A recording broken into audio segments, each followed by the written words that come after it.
Hello বন্ধুরা, কেমন আছেন? আমার কৃষি ইউটিউব চ্যানেল থেকে আপনাদের স্বাগতম। এই দেখুন, আমি বর্ষাকালীন সবজি লাগাইছি, চিচিঙ্গা লাগাইছি। এই দেখুন কত তরতাজা। এই দেখুন ঢেঁড়স লাগাইছি।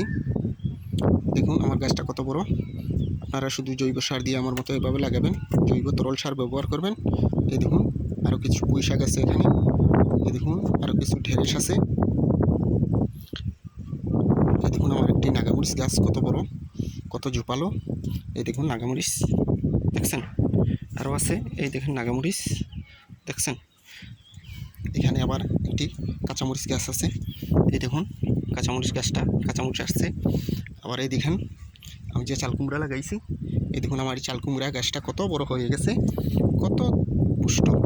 আপনারা আমার মতো এভাবে টবে লাগাইতে পারবেন। এই দেখুন দেখছেন বন্ধুরা,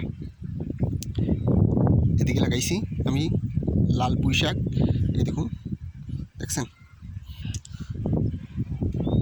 আপনারা চাইলে এখন এই সবজিগুলো লাগাইতে পারবেন। এই দেখুন এখানে কিছু পুঁই শাক আছে, কলমি শাক আছে দেখছেন। আমার এই ভিডিওটা যদি ভালো লাগে লাইক, শেয়ার, সাবস্ক্রাইব করে দেবেন। আপনাদের জন্যই আমি ভিডিও বানাই। আপনারা যদি আমাকে উৎসাহ দেন, আরও সুন্দর সুন্দর ভিডিও বানাবো। আসসালামু আলাইকুম।